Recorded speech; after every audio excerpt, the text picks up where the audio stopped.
All right, we got the death of midnight releases from your boy, the Act Man. I want to show all of you the coolest piece of gaming history that I own. It's this Halo 3 Legendary Edition Master. Bro, same. Give me a sec.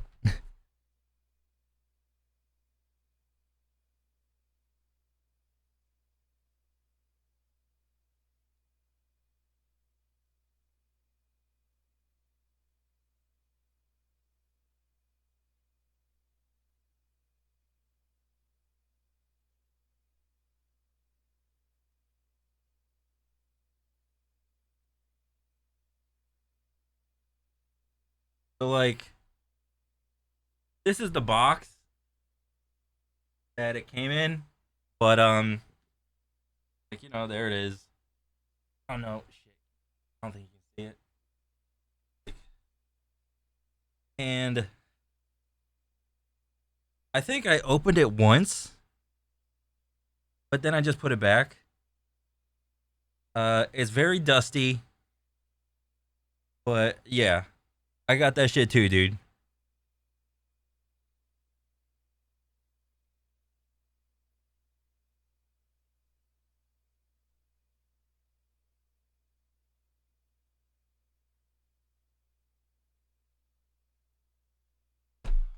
Also, shit, I forgot I had this. The BioShock, you can't even see it. There's like a little BioShock statue for like the limited edition thing.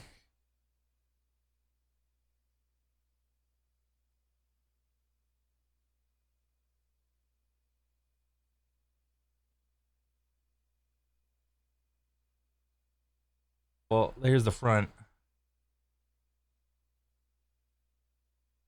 And then, yep. Well, there's Halo 3. And then, what's this? Some Assassin's Creed thing. Like Assassin's Creed 1. And you can see there's a lot of dust falling off of this shit because I just leave it in my closet. But, yeah.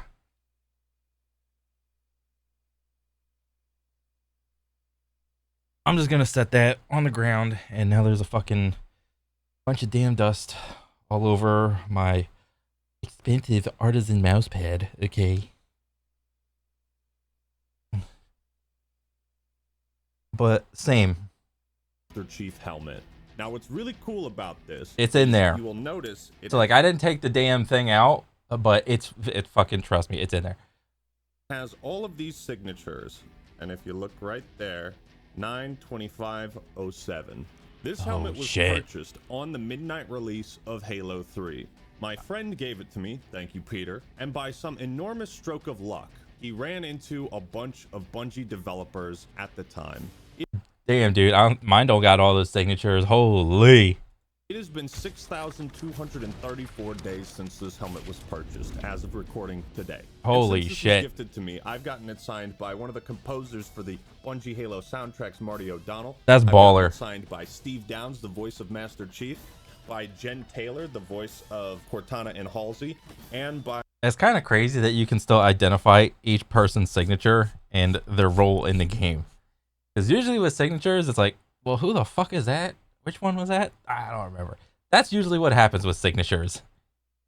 Brian Gerard, aka Sketch, the community manager. As far as I'm aware, this is a one-of-a-kind piece of gaming and Halo history. Oh yeah. The reason I bring it up is because that's goated. Did not exist without the midnight release. What's up, everybody? This is the Act Man here, and today I'm finally digging up the time capsule. Oh, no, that's unfortunate. That is unfortunate. The one that's been buried for many years. We're diving into the past to reconnect with a part of gaming culture that has been lost to the sands of time.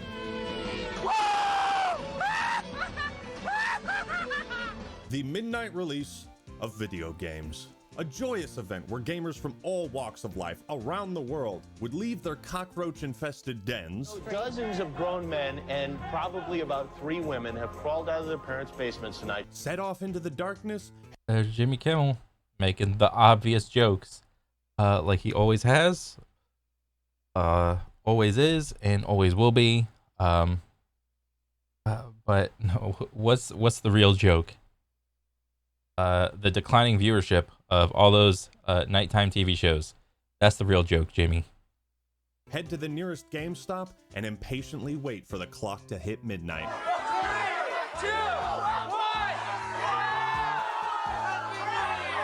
Once a core staple of the gaming world, it has since been replaced by online retailers and digital storefronts. And as these events fade further and further into obscurity, I want to remind everyone what we've been missing. Damn. Hey, nigga, what you thinking, nigga? I go hard for Black Ops. But first, Oh my god, that shit is so funny, dude. I've been to a ton of these. Most notably, the lines around the old EB games were excessively long. Anytime a new Call of Duty got released, or new Halo, or new World of Warcraft, those were like the main games that got the lines wrapped around the building multiple times. do you love war? Do you enjoy the sound of thunder? Then you'll love the sponsor of today's video, War Thunder. Arguably the most comprehensive vehicle game ever made. War Thunder has an astonishing roster of over 2,500 different tanks, planes, ships, and helicopters from 10 major nations between 1920 and today. This is a game made for those with a passion for military history and historical accuracy. And somehow, despite all of this content, the game is free to play and available on Xbox, PlayStation, and PC. Oh Whether my it's dogfights gosh. or tank battles, War Thunder has game modes for all types of play. War Thunder stands out with its in-depth customization and how damage works. Bro, how does this mobile game have better customization in it than like most any other like vehicle, or any, not just vehicle games, just like any like Call of Duty game? If you want to customize your gun and any of that shit, it's like you gotta buy our new limited time skin that's only gonna be in the store for the next 24 hours. Where you were hit, what parts of your vehicle were damaged, and so on. History is written by the victor, and that can be you if you download and sign up for War Thunder today using the link in the description and pinned comment. For brand new or returning players that haven't played in 6 months, you'll get a free massive bonus pack, courtesy of me. This bonus is only available for a limited amount of time, so Oh my god, did you make that act, man? Is that your tank? Did you make that? That's so cool, dude. so don't wait. Join to become one of the 70 million players who have downloaded War Thunder. Download War Thunder today and write your version of history in the books. And now for something completely different. Boom. Isn't it sad that younger generations can't experience the thrill of waiting 5 hours in the freezing November cold to buy a video game? And It was only freezing cold if you were anywhere else besides Florida. Midnight Florida, around any time of the year, it feels pretty good, especially at night. You know, the sun's not out. Meh, it's baller. It's perfect any time of the year. then go to school the next morning because your parents told you to. Is he gonna be playing this tonight, or is he going straight to bed? Oh, as much as he would like to, he's going straight to bed. Nope. I didn't give a fuck. Not me. My mom told me to turn the lights off. Are you gonna stop playing your video games? Yeah, Mom. Okay, I'll shut the lights off. Okay. Yeah. Oh. I know. We'll have school tomorrow. This is peak motherhood right here. This is the first one that I've taken him to. And how do you like it so far? Bro, I was the same way with me and my mom. You know, a lot of people would like to shit on this little situation of young dude getting toted around everywhere by his mom, but surprise, surprise, that's most people's childhood. This little situation, that is most people's childhood, is this situation. So as much as you would like to shit on it, you're shitting on the majority of people. It's not bad. It's a little more awake than I thought it would be. And he's happy. That's important. Look at how happy this kid is, man. And more importantly, I was about the same age. So someone would look at this and go, oh, he's like 16, 17, or 18, or something like that. Or maybe he's 15. I don't know. Yeah, it's like, isn't he kind of old to still be living with his mom and blah, blah, blah? It's like, yeah, so I was the same age getting toted around by my mom. I mean, eventually, I was, you know, getting toted around by my friends in the box car that was the Scion that my buddy Kyle had, and we packed that motherfucker out. Every person in every seat. There's 3 motherfuckers in the back, 1 in the front. Sometimes we'd stash another person in the back of the trunk, just to go hit up a midnight release. Yeah, and that shit was so fun because we would meet our other friends who could also drive at that point there. If you had a mom like this, call her, because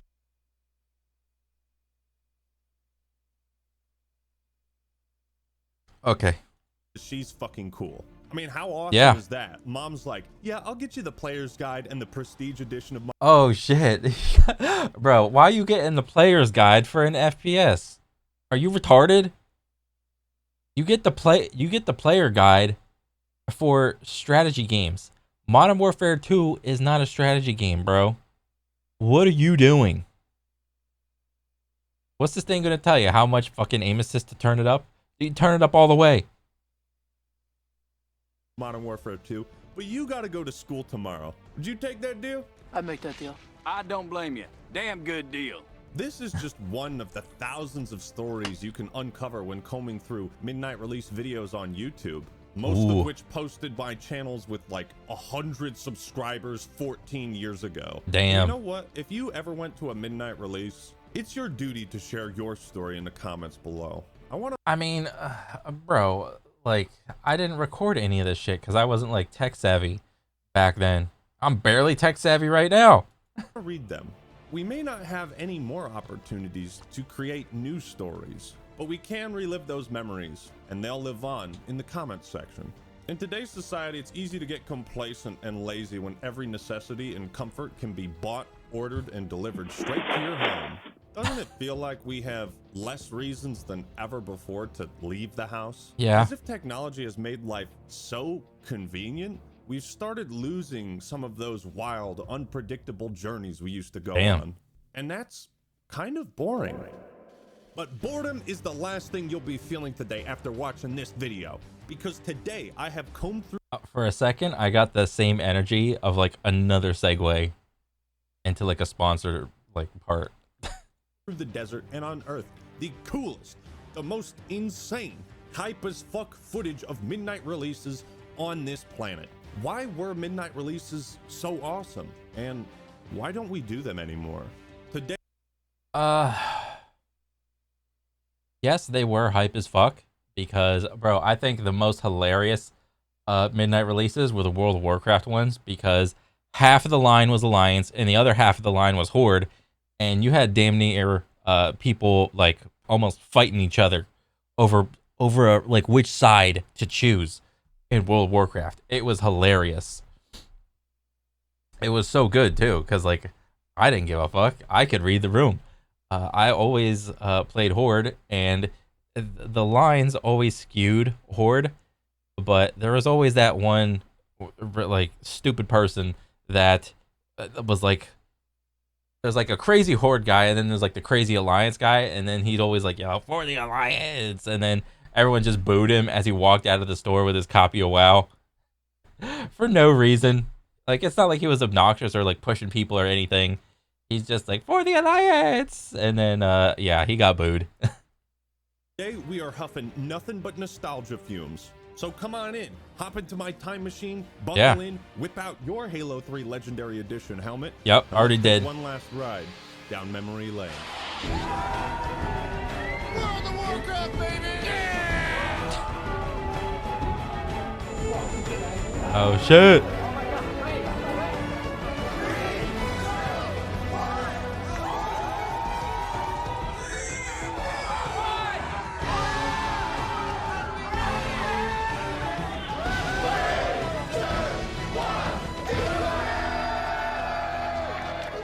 Yeah, that's power. That's Teaser, hype. Reveal, hype, anticipation, excitement, energy, and release. This is the formula for video game launches. And midnight releases were the release of everything we've been feeling, everything that had built up to that moment. When we walked out of the store with the game in our hands and a big ass grin on our face. And each The first person in all of these lines was always the most crazy, most no life person that you could possibly imagine. They may or may not have a tent. They more than likely have like those little push out chairs. I don't know what they're called, but you know what I mean. And they have been there for multiple days ahead of time. And I guarantee you, they were always asked the question, bro, like, what are you doing? Like, oh, I'm waiting here for the midnight release of my favorite video game. It's about to come out in a couple of days. Are you sure? You want to start this early? Yes. I'm starting right now. I got my tent right there. I got my... Sometimes they are like weird. They had like this weird like little compressed generator or something. They had some chargers. In the special circumstances, a couple times they would have their own little portable console with their own like TV or something. They'd just be doing that the whole day. It was very surreal. midnight release was different. They were all like the climax of a story. Also, quick note, I'm officially launching the Act-Man. I don't think any other IP, or I don't know, maybe they do this for like iPhones still, but like I don't think any industry or any company could conjure up this amount of hype to make their consumer market do that anymore. I think that was like a thing that happened, and it was lightning in a bottle for a moment. And it was, for the moment, it was cool. I don't think people are that dedicated anymore to not only video games, but pick any company that's about to release a product and do a midnight release with it. I don't think there can be, I don't think we can capture that lightning in a bottle again at all. It doesn't matter if it's video games, a movie, a show, a clothing brand. I was like kind of skeptical in that, do people still do this for like the new iPhone? Maybe, but still, those people are absolute lunatics. But I don't think it's the same vibe as like the midnight release Apple 17, 18, 19, whatever it is right now. It's not the same vibe. It's not the same audience. What are you doing? You're conjuring around some weird store in hypes for like a phone, and then you have like some other people doing the same thing. It's like, oh, you like the new phone too? You want to drop like 3, 4, 5K on day one of the phone? Like me? You like put yourself out there. You like essentially put a target on yourself. It's like, oh, I have a bunch of pointless money to spend, which is like also kind of weird. So I don't even think like the Apple phone lines, it's not the same. And subreddit that I created like 7 years ago. Link is going to be in the description. I've never shouted it out before, but go join the community there. Feel free to ask me any questions, post memes. You can post more or Yo, how big's your dick? less whatever you want. Just keep it about gaming and the channel and all of that. Oh, so yeah, subreddit sorry. down in the description. Anyways, the reason midnight releases became such a huge deal is obvious. We all shared in that anticipation. We all reveled in the calm before the storm. Going to a midnight release made you feel like you were part of the in-group, an exclusive club of hardcore gamers that wanted to get that next release as soon as possible, faster than anyone else. You'd encounter other hardcore fans along the way, strangers. You would share with them what you were most excited to see in this new release. It was a community potluck. And for better or worse, mostly better, midnight releases gave gamers a space to be themselves. Yeah. In public. But every midnight release... Yeah, the EB Games or GameStop. I don't think GameStop was as prevalent as it is today, but like back in the day, GameStop was called EB Games, Electronics Boutique. And that was the comic book store for video game players. That was the trading card store for video game players. You could start a conversation with literally anybody and just start bullshitting about whatever video game that they're looking at, because they'd always have that wall of video games, and then there'd always be like people just sitting around, just wandering, like looking, like, oh, what's new? Oh, what's this game? I never played this. It's kind of like this. It's all okay. It's like, oh, what, brother, what are you looking at right now? It's like, oh, I'm looking at trying to get this. Oh, it's kind of like this. It kind of plays like that. And it's so easy to like connect at least a thing so quickly with another person whenever you're like in the same space. This was different depending on the store, the game, the fan base, and the city. It seemed like every GameStop would have free pizza for people. And they could have ordered it from the shittiest pizza shop in town, but god damn it, you've been waiting for 5 hours, so that pizza tastes divine. Midnight releases could be small local gatherings or massive publicity stunts. Bro, like my EB games, like retrospectively was so pathetic, but like in the moment, remember how like back in the day, well, I don't know if everybody did it. Maybe it was just my EB games. Like if you worked at EB games, like, oh, you get to work at EB games and work with video games and play video games all day and sell video games. Oh, it's just so cool. You're like a damn near like a mini celebrity if you're like an EB games employee. All right, everyone's asking for your Xbox little live gamer tag, your PSN, whatever, and you're just like the jock of nerds at if you worked at EB Games back in the day. Not so much now. That take place in Times Square with thousands of people waiting in line. People would fly out to New York just to experience the release of Halo 3. I'm going straight from here to LaGuardia, flying to Chicago, and going home to play the game. Did you come here just for this event? Yeah, I came here just for this event. That's baller. They have this in Chicago? They do, but it's not this. You come here for the experience. This is like, you know, my father went to Woodstock. This is our Woodstock of a generation. Hell yeah. Some of these events, they bring out voice actors. For Modern Warfare 2, they had the voice actors for Soap, Price, and Ghost. And even these guys, that's baller. Like, this is insane. They'd sign autographs, talk with fans. I've got to say I'm overwhelmed because I never really realised just how big this would become. It's just mad. So outside of things like Comic-Con, there weren't many opportunities to meet these people whose work you really enjoyed. Why did you have to be here first? I just had to meet David Hayter, man. I have so much respect for the man. I just had to get it to meet him. I wanted to autograph and just let him know, like, he's really appreciated among the gaming community. Yeah. There's something so that is the most level-headed gamer you will ever see. Wholesome about clips like this. So what are you going to say to him when you get to meet him? Snake. That's the only thing I can get through my head right now, man. I'm still thinking. Dude, you've had 19 hours? That's what you came up with? I was just still unbelievable that I was first one in line when I got here, man. That's a real Metal Gear Solid fan right there, man. And to have this joyous moment immortalized on video, gotta be a great feeling to be able to relive that. And if you were really lucky, at certain midnight releases, you might catch a glimpse of the richest man on the planet selling the first copy of what would become the largest entertainment launch of all time. You might think you're cool, but you'll never be Bill Gates walking out of Best Buy after selling and signing the first copy of Halo 3 while I Got 5 on it blasts in the background.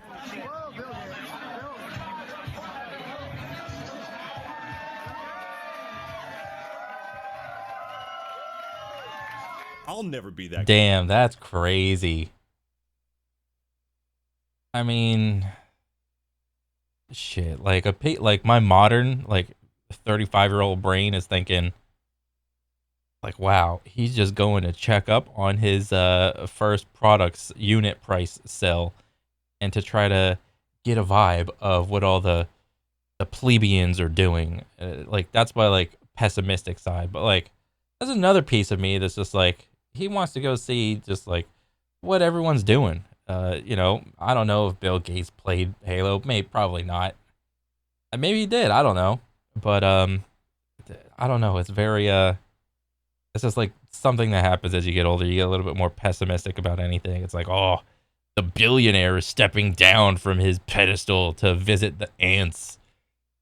But another piece of me is like, he's genuinely concerned. Well, not concerned, but like he wants to see like what's happening with everybody. Hopefully there aren't some absolutely crazy people in the crowd. Cool. You'll never be that cool, and that's okay. Also, if you look closely, it looks like Bill's sweatshirt has the UNSC logo on it. Like, talk about being a straight fucking gangster. Oh shit, he was actually playing it. Huh.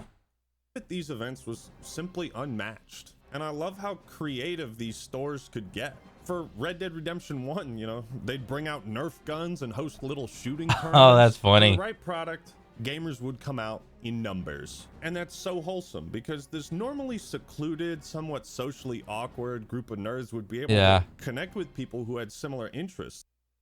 And I don't know, but like, look at all the age range of everybody in here. I would say everyone in here is probably like somewhere between 18 and 35. You know, people are excited to get out and meet other people that have similar interests where, you know, unless you met somebody at school or something, you probably never have like been around like a lot of other gamers. Whereas today, if you want to talk about how easy it is to get in contact with somebody else about playing your favorite game, that is the easiest thing that you could possibly do. People simply choose not to do it because nobody wants to really put themselves out there because everyone's afraid of being rejected or whatever. But this is before all of that social like awkwardness. I mean, everybody was still kind of socially awkward, but like everyone's like oh wow, you play Halo? Oh, how good are you? Oh, I'm this good. Oh, what's your favorite gun? That's my favorite gun. Oh, what's your favorite map? That's my favorite map, and blah blah blah. And you just go back and forth. In the real world. Now let's just say that when a bunch of nerds get together, the results are not always easy to watch. Oh yeah. Yeah, then you have these people. These are the people.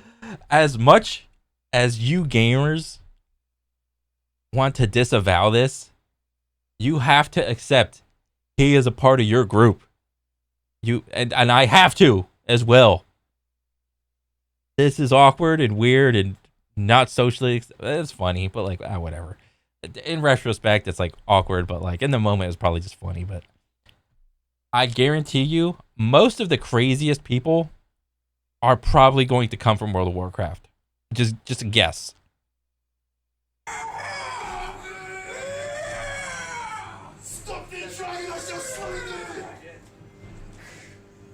Oh, look, he's got an axe and a shield, and he's trying to take down a pterodactyl thing.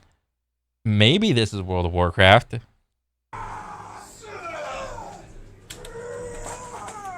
What you're experiencing right now is called secondhand cringe. Yeah. If you're wondering what is happening in this clip, this is at the midnight release of Skyrim on 11. Oh, god dang it. It was Skyrim. I guessed wrong. 11/11/11. Never forget. And the scene playing out in front of us is a performance of what it's like to fight cliff racers in Morrowind. Oh. Oh, really? That's kind of funny. To do this in public, in a GameStop, 9 years after Morrowind came out, that takes balls. Yeah, it does. You may wince, you may cringe. Yeah. But at the end of the day, goddammit, you will respect commitment to the bit. Yeah. And you will be entertained by this as well. So, like, if you were there physically, you would also be laughing your cock off at what is happening in front of you. I'm a fucking cheeseball. I Yeah. thrive on the cringe of my skits. Yeah. You can call them that. I think we should take a big fat fucking shit all over their fucking and It's endearing. I'm just gonna sit here looking cool. Midnight releases gave gamers an opportunity to feel like they were normal, you know? These were times where we all came together to celebrate this hobby we have so much passion for. Whether Yeah. it was Gears of War, Halo, Call of Duty, Metal Gear Solid, Borderlands, Assassin's Creed, everyone had to do the same thing. Wait in line for hours. Yeah. And when you're bored, you find creative ways to pass the time. Tell me about your most epic quest or battle to date. Raiding this girl's molten core. Midnight releases were Oh my god. That's a goat right there.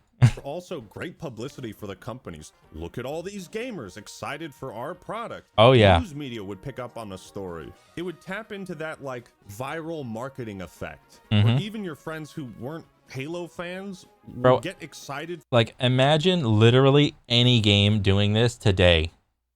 People lining up for a midnight release today. All the news outlets would be covering it. But this is not happening today, so no news media outlets are covering it. For the game because everyone One of those guys is screen looking for sure. If not both of them are screen looking. One of his friends was excited. People coming together for a video game. Yeah. Are you excited? I am now. Like I wasn't before, but like. But yeah, this is the effect. It's just needless hype, needless excitement. I wasn't hyped for it, but everybody around me is excited, and I can't help but to be excited too. Kind of like the cue of like laughing with like an audience. Like a joke, a certain type of joke may come off as like weird, but as long as like a couple people laugh, that means there's like the social cue of like it's okay for everyone to laugh. That's kind of what it's like. It was always cool when they gave out knickknacks or merch or free t-shirts, but it wasn't. Look at that dude. He was just going, just like, you take it, you take it, you take it. Publicity. It was also an opportunity to put on a show. The first thing I said was, I'm performing there. Cool. I didn't ask about how much they paying, how much this. I said, can I get a copy of the game? And they was like, yeah. I was like, all right, cool. For Call of Duty games, they'd have guys dressed up in military garb. They had fucking Frank Woods watching the door. He's That's the badass. bouncer. Now, ladies and gentlemen, I want to show you an out of context clip of something, okay? Brace yourself. Oh, is this like a skit?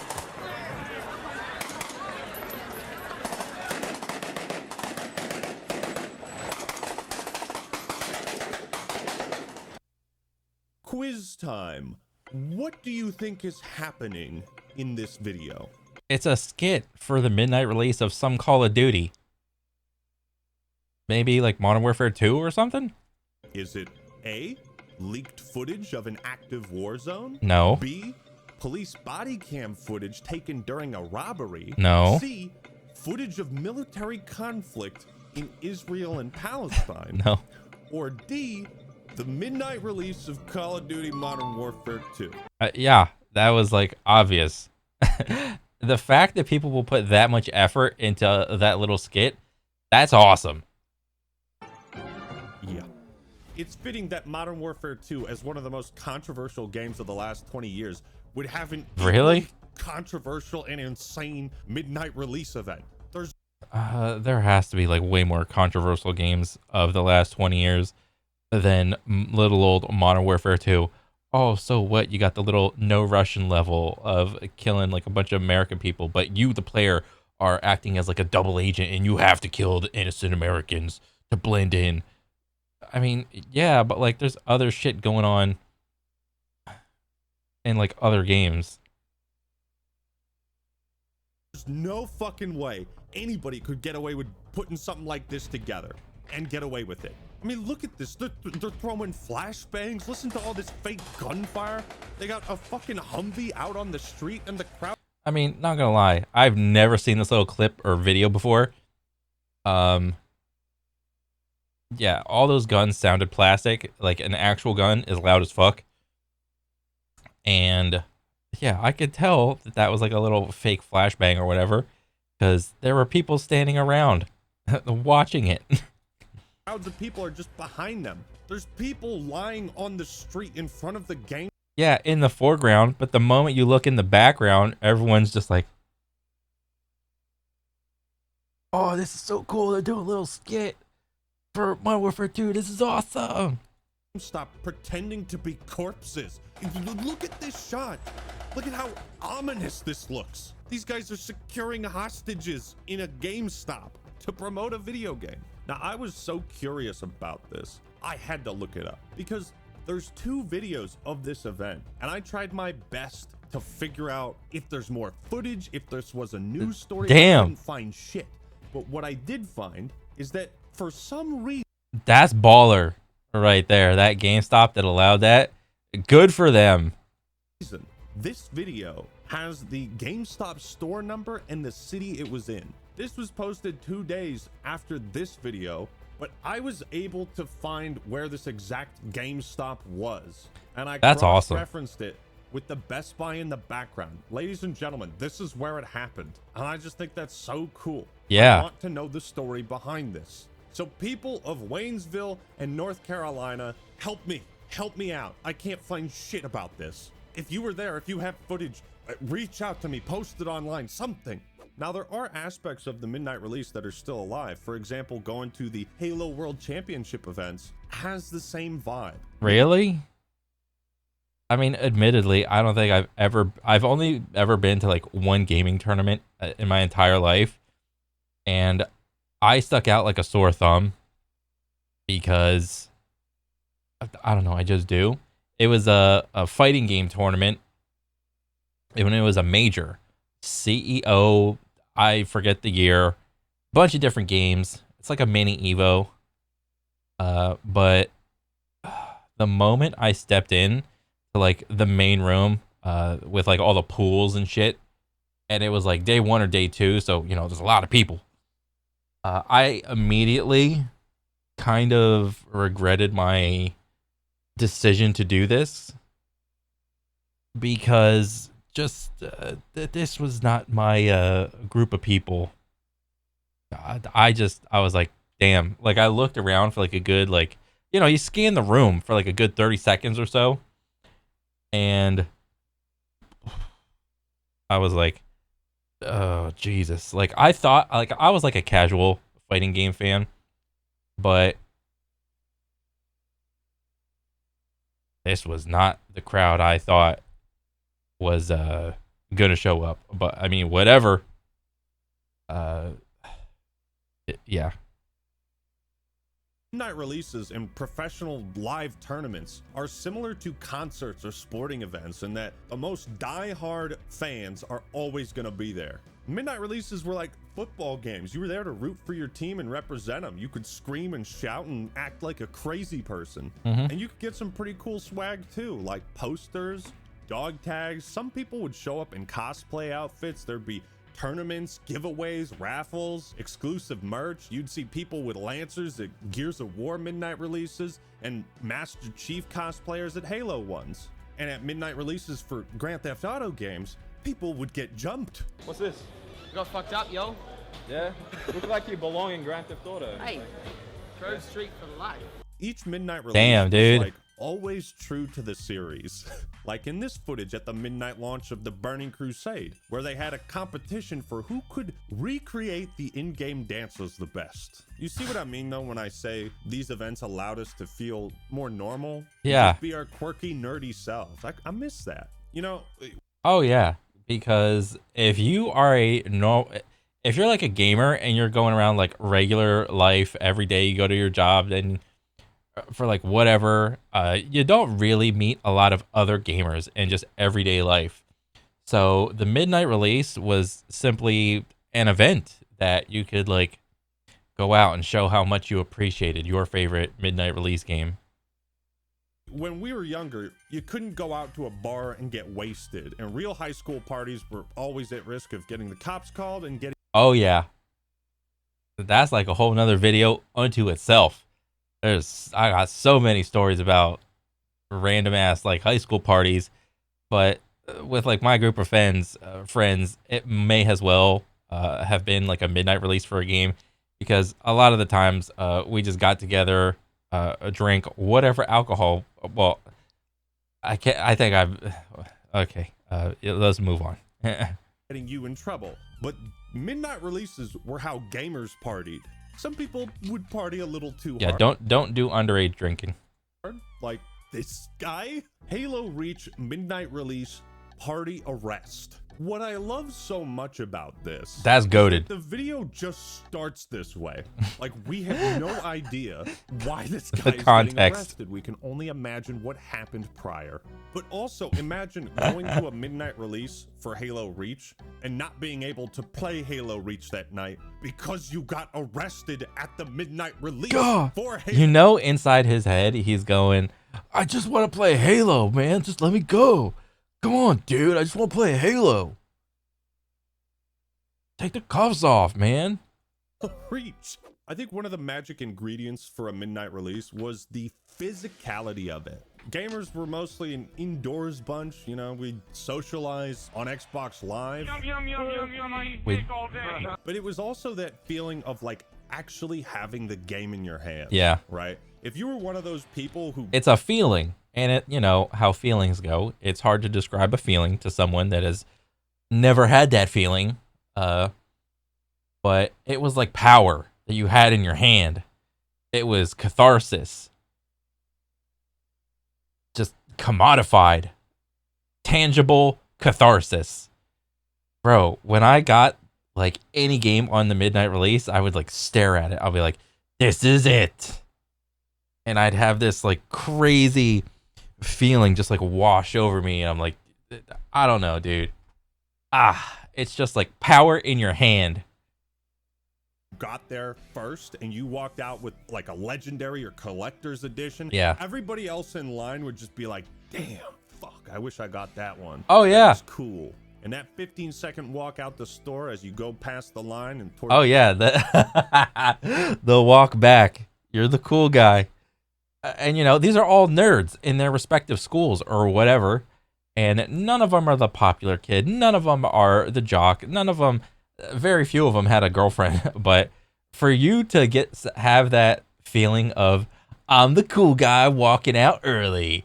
I get to walk past all you losers without the game. I'm about to go home and get world first level 60 warrior. Go fuck yourselves. your car, you felt like a god. Yeah. Especially when we were younger, you know, in school, you got a lot of responsibilities, homework, sports. There weren't many opportunities to stay up all night playing video games, and most parents wouldn't let you. So it was fucking amazing when you could like break the rules this one time, or shit, maybe your parents wouldn't let you ever break the rules, so you'd sneak out with your buddies while they slept in. And it was like that youthful desire to rebel that I think so many gamers found appealing. And the thing that made it okay was that you're rebelling about staying up an extra couple hours past midnight to play your favorite video game. It's not like a lot of these gamers are in a gang doing drugs, like, and then they're going out and like shooting people. All right, it's not like that kind of rebellion or whatever. I'm going to do drugs and alcohol and whatever. It's like, bro, your form of rebellion is staying up a couple extra hours past midnight to play 3 hours of Call of Duty, and then you're gonna fall asleep. That's the form of rebellion. Okay, I'll take it. Here we are on our way to pick up Halo 2 at GameStop at South Hill Mall. And I have to confess, I'm going 30 over the speed limit. And there's the social nature of it, right? You'd see your friends at Yeah, he's going 30 over. Meanwhile, it's like a 55-mile-an-hour road, and it's midnight, and there's damn near nobody out. Oh, a big rebel. the store, you'd wait in line with them, shoot the shit, then you'd all go home, hop on Xbox Live, and keep chatting as you all played the same game. Or you'd go to someone else's house and experience the game together in person. That's also, awesome. Because a lot of us were teenagers at the time, we didn't really have a whole lot of disposable income. Nope. So some of us had to make the tough decision to trade in games at GameStop. Mm-hmm. I hope I actually have enough money to buy this. Oh, yeah. That would be some fucked up shit. Oh, shit. You come in with a whole stack of games, trying to buy the newest game that's just coming out. It's like they go one by one. Beep, beep. This is the value you get for that game. You know, $5. Oh, shit. Another $5. Oh, shit. $3. Oh, shit. It's like, oh, a game that came out like a month ago. Ooh, maybe $15, $20. Ooh, maybe. Or, you get that one in there, and then maybe the game that came out like 2 weeks ago, maybe you get like $30, maybe, from that game, because the whole trade back value system was a joke for EB Games. Yeah, it was. If I really don't have enough money to trade in and get this shit, I don't give a fuck about this. I don't give a fuck about this. Definitely not. And I already have another copy of this. Did he make the right call, trading in these games for Black Ops 1? That is a tough call to make. But the most powerful of the midnight releases, in my opinion, was that of a new console generation. Oh, the midnight release for a console. Those were otherworldly, dude. It's next evolution of PlayStation, and they're doing it right from the beginning. Backward compatibility, allowing you to play the old games, so PlayStation doesn't die. You don't have to buy new game cartridges. Whether it was the PS2, the Wii, the 360, each new console. Oh my god, I remember that. What was that? Like that thing in the store. Play the old games so your PlayStation doesn't die. You don't have to buy new game cartridges. Whether it was the These things. PS2, the Wii, Wait. the 360. Right here. You guys remember this shit. There, like, you go into Walmart or wherever, and you go down the electronics, and you get to the video game aisle, and there would be this TV.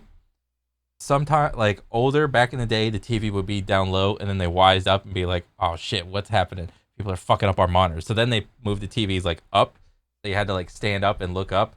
And then they had this controller sticking out of this little metal arm right here. So you could, like, test demos of the game and shit. Meanwhile, like, if you look down at, like, regular eye level, there's just a wall of games in front of you. Each new console was like unlocking a new Super Saiyan version. And Yeah. how that radically changed everything in Dragon Ball Z after the Frieza saga. It radically changed our lives. I remember my friends waited in line for 7 hours to get the Wii on day one. And that's like a core memory of us throwing those fucking controllers, hitting the wall, laughing our asses off. Man, it was so much fun. Oh, Now, yeah. Before we talk about... Bro, like, I think... Was it the Wii? Or the PlayStation 2 or 3? I can't remember. I think it was the Wii. Like, me and my buddies... we had to go to, like, multiple Walmarts. Because... To like, find a Wii. To buy. We had... Because... I think back in the day, they only sold like X amount of consoles per location. So what we did is we called ahead to see if there were like any available to buy, and we would just start our own line. Because, you know, I don't remember if you could like pre-order them or not, or like I forgot what it was called, but I mean, whatever. We stayed up for, you know, around like midnight, maybe a couple hours past. To be like the first ones to buy like one of the 5 Wii U's that was available to the public. And we were just like walking around Walmart trying to figure out some shit to do back when Walmart was like open 24/7. And yeah, we'd go like walk around all like the toy aisles and fuck shit up and grab some little bouncy balls and like throw shit and frisbees. And yeah, we would do some delinquent, degenerate shit, but it's whatever. How midnight releases died. I have one final thing I want to show you guys. It's the very first YouTube video I was in. The midnight release of Skyrim. Any idea of what type of race you're gonna be making? Dude, I'm gonna have to like see everything, you know, before I actually choose. Oh shit! See all the differences. We probably North because that's a native. Right. The midnight release of Skyrim. Oh my god. So, okay, so I still think I hold the unofficial world record for getting stealth to 100 in Skyrim, which is kind of hilarious to have like such a niche thing, but whatever. After coming off of the many hundreds of hours, thousands maybe, off of Oblivion, I quickly learned how the stealth mechanics worked and how you could level up stealth. So in Oblivion, you had to level up stealth. You needed to, well, the game started out, you started out in a cell, like a prison cell, and there was like a little divot in the wall. It wasn't just a square that you were in. Let me see if I can paint this shit out. Flashbang. Okay. Line. No, fuck it, brush, whatever. So this was like the cell door, and this was like this. Well, here's the door, and this was the cell. But you had this little outcrop right there. Whatever, and there'd be people walking by. I don't remember the path or whatever, but you had to stay, in order to gain like points in stealth, you had to stay crouched. And you needed to stay crouched, and you needed to have people around you in this invisible proximity that the game didn't tell you, but you can kind of pick up because as you're gaining levels in stealth, you know, that little thing would pop up, that little HUD that told you you gained a point in stealth. It popped up. So what I did is I stood in stealth and I shoved myself in this corner right here. And not only do you have to be in the vicinity of other people while crouched, you have to be moving. But back in the day, whenever you shoved yourself in the wall, the game recognized and let your character continue to walk. And that continuous walking into a wall was when I realized, hey, I can just tie some string around my controller, you know, one stick forward, and just stay crouched, and voila, I have 100 stealth, and I haven't even left the starting area. So it was so easy to pickpocket a key off of this dude with 100 stealth. You can damn near walk in front of people with 100 stealth, regardless of the lights. And yeah, it was awesome. But this is everything that happened in Oblivion. So you fast forward to Skyrim, and of course, I'm going to try to test out and do the same thing. But there is another condition that must be met. So I forgot how. Okay, so in Skyrim, you started out on the cart or whatever. You know, there's been so many meme videos. You're going in the cart. It's like, oh, wake up. Oh, you're finally awake. Oh. And then, you know, there's like the dragon part, and then you're doing your thing, and eventually you have to get into a cave. And as I would always be looking for like a spot as early as I could try to do this little cheat. Well, it wasn't a cheat. It was an exploit, if anything. I got in a cave, and as soon as I could, you know, I'm starting to crouch, you know, trying to find a spot to do this thing. I tested out whether or not I could tie a string in and shove myself into a random corner while some enemies were around.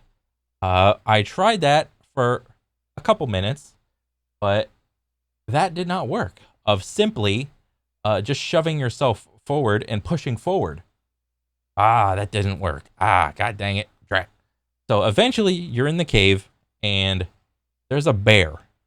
Let's just call this like a sleeping bear. Bear head.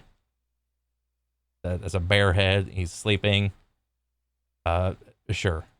There's a bear. He's got some paws, but he's like sleeping. Whatever. So there's a bear right there sleeping, and there's some stalactites and stalagmites all over here. And there's some rocky formations that kind of like cause some stepping steps in the rocks. So what I tried to figure out is, okay, I can't just shove myself in a corner. There's a guy right there. You know, I break line of sight. I crouch. Try the just forward thing. It doesn't work. Okay, let me take a guess. Maybe I wiggle the right stick and see if I can gain levels in stealth. Oh, I can? All right. So what I ended up doing was tying the left stick forward and tying it to like a water bottle for like weight to keep the left stick forward. And then I tied another string on the right stick, and I managed to get it perfectly on like a 90-degree angle. So I would stay like crouched. I would stay crouched, but I would also be moving in a circle out of line of sight of the bear, and I just let that shit go. And that is how I gained 100 stealth. Super quick, just as I left the cave off of this sleeping bear. There's no way for me to actually prove that. That is just my experience with what I did. And yeah. But everyone's gonna do that, so I'm probably gonna choose something else. Maybe a lizard and Argoni. Oh shit. Bro, the only reason you went Argonian was because you didn't want to have to deal with the few quests that required you to go underwater, and you were too cheap or lazy or whatever to not get like a breathing underwater spell or potion. Now, my brother is obviously a lot more aloof, might have been high at the time, I don't know. He's so excited, and I'm like a little camera shy, and I honestly can't believe I found this because I remember being interviewed, but man, what a trip down memory lane. Skyrim came out on Veterans Day, and then you had Saturday and Sunday. So it was perfect. That's perfect. That is literally the most perfect release date ever. On Monday, everybody was talking about Skyrim. Oh, yeah. So I just wanted to share that bit of Actman lore. I also think it's funny. I call my brother the new YouTube star. New YouTube star. A little prophetic.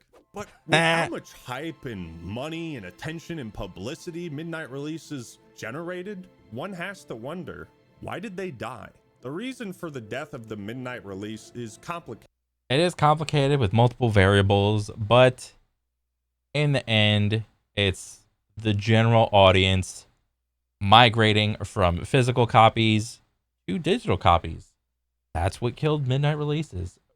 That's a good chunk of it. Maybe it's not the only thing, but I would say that's a major aspect.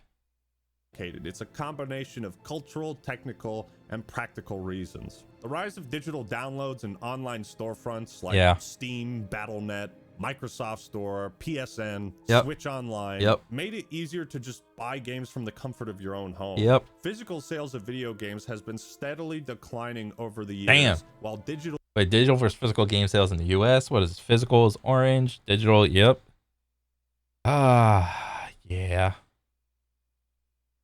Sales have been steadily rising. It's the same reason they stopped printing and putting manuals in games, because it's convenient, it's cheaper, and it's easier. But also, who wants to wait outside in the pouring rain or snow anymore? If you don't have to, why would you? GameStop and other retail stores are...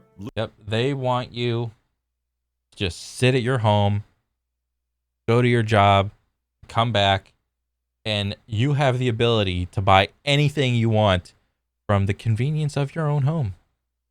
Losing money. Like with Blockbuster, the convenience of staying home and paying for something is alluring to most people. And because there's less physical copies being sold, these stores aren't making as much money, so they're less likely to want to have staff ready for a big midnight release. This makes hosting a midnight release impractical. The other thing is timing. I remember going to the midnight release of the Master Chief Collection, except it wasn't a midnight release. They started selling a game at 9 p.m. and I was honestly disappointed that there wasn't a line. Isn't that weird? Then I got home and played.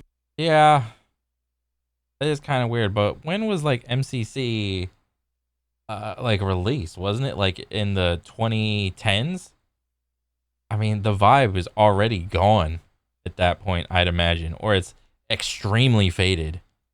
Master Chief Collection, and the disappointment continued for a few years. Many publishers have decided to release games at the same time, as in they might come out on midnight if you're on the East Coast, but it'll be 9 p.m. over here on the West Coast. This is probably overall better for business, but like I said, it means we don't get to experience the game at midnight at all. Then there's also the prevalence of pre-order bonuses and early access. Pre-order the game and you get it 3 days early, boys.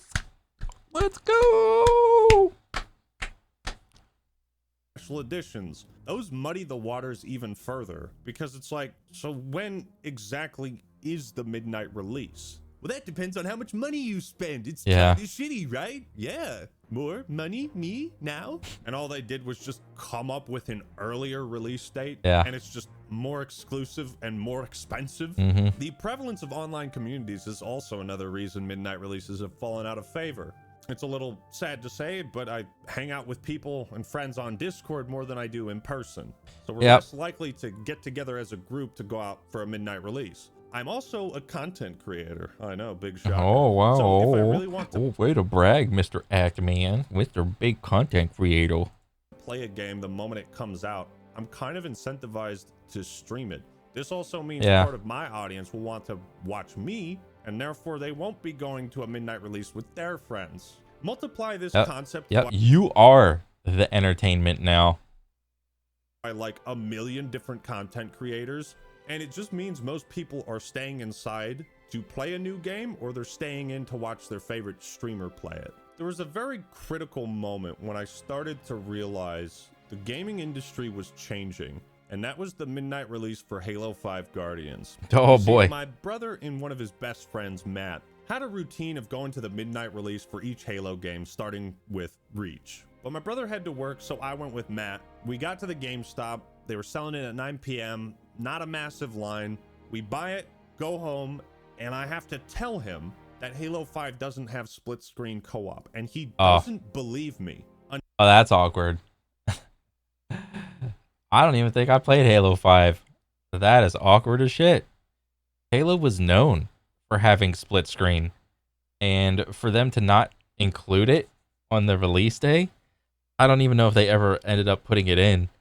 But yeah, that's one of the biggest fumbles in, I don't know, Halo history. Until we boot up the game and he can't find the option for split screen. You wanna play? Go home. Too bad! Yeah. Get out of my house! And for me, Yep. that was the day that the midnight release started to die. It was when it started to feel like the game industry could make more money off of me if we didn't go to a midnight release. And finally, the lasting impact of COVID-19 Just stay at home and play your live service games and buy our microtransactions. is still lingering. We had a full year of adjusting to this new lifestyle indoors, and it's changed our behavior in more ways than I think we're all willing to admit. A lot of businesses died during COVID, but the ones that thrived during COVID were all digital, except toilet paper. I wish I had bought some toilet paper stock before COVID. Anyways, COVID-19 more or less was... Bro, I remember that shit. Just as that shit is breaking, all the toilet paper, like I hear in the news, oh, everyone's buying toilet paper up. And then I go to like my local Walmart, and then I go down to toilet paper store. I'm like, where the fuck is all the toilet paper? And then I go down the water aisle, and literally all the water is gone except Dasani. There is a full pallet of Dasani. People are willing to go with no water as opposed to picking up and trying out a single bottle of Dasani. That is very telling about how horrible your product is, Dasani. The final nail in the coffin for midnight releases. I mean, sure, there are still some fringe events you can go to, and you can get the same feeling by going to a convention, but I don't think we'll ever see anything like this ever again. Yeah. I hope I'm wrong, but I doubt any midnight release will ever have this type of hype. No. There ain't no No, there's no shot. Video games did it first. Video games did it the best. I'd have to be really challenged hard if I could figure out another industry or company that could get their consumer base this hyped over a product coming out. I don't really think there's any other like company that can do it. fucking way in hell anybody is ever going to allow this to happen again. Yeah. I think the death of the midnight release is just one of the many ways in the last few years that we've lost touch with one another. I mean, because think about it with the whole midnight release thing. That is peak capitalism. Think about it. People are, through their own will and passion, getting hyped about a product. Okay? Out of their own free will and passion, they want to, cosplay, start skits, do this, do that, act silly, and all get hyped for the moment a new product is released. All right? That's not going to happen again. Nobody gets hyped over a product like this anymore. Are you kidding me? It's just not going to happen. As a community of big-ass nerds, united by our shared passion for gaming. It's just one big social gathering, uniting people all over the world for, love of games and Gears of War. The gaming industry is the biggest entertainment industry in the world, bigger than the music industry, bigger than the film industry, and it's entertainment launches like this at midnight with over 20... Yeah, like the movie industry, no one's getting hyped over the midnight release of some random-ass movie. No. 1,000 stores open worldwide that really solidify that fact. The midnight release is more than just a relic of the past. It was a way to connect with people and interact with others who maybe felt ostracized or weird from regular society. It was an opportunity to go out, be yourself, and not feel shame or embarrassed for being a fucking nerd. Yeah. You got to meet people you would have never met otherwise, and will sadly never meet again. Our nostalgia for these moments will never die. They can never be taken away. And through these old videos on YouTube and the comment section on this one, we can still relive those memories, even if they aren't our own. The thing is, I don't know if midnight launches could ever come back. No. At least not the way they used to be. And Nope. while that might seem sad, doesn't that make our memories even more valuable that we can't recreate them? It's sad to think about the death of the midnight release, but man, did it have one hell of a life. It was cool while it happened. I guess what I'm trying to say is, you just had to be there. Yeah. So, yeah, look at it. It's right here. Ah, look how big we are right here. 6 hours away. 6 hours away. Right now, this is like the best GameStop ever. Why don't we do this more often? I don't know, bro. They need to release more games. What are you looking forward into the game? Killing, just like walking around and viewing everything. And, I don't know, dragons are kind of cool, I guess. Dragons! Dragons! Out 10? Yeah! Oh my god. Let me see that. It's beautiful. Nice. What we'll do for a little entertainment system. I'm here for the PlayStation 2. Yeah. The best entertainment system to hit the world. It's gonna be great.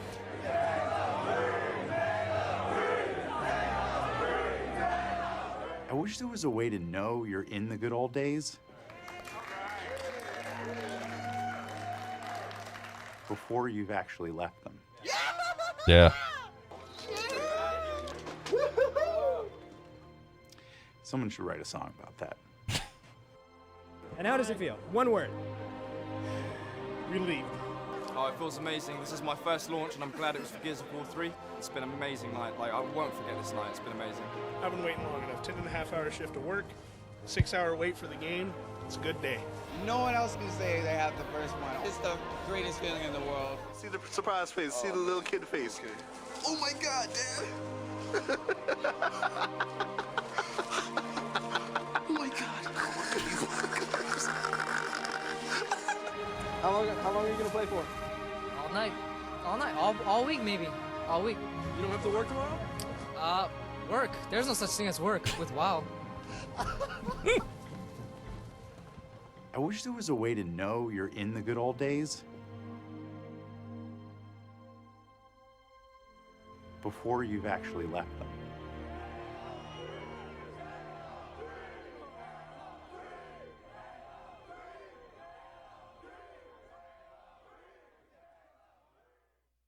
Is that it?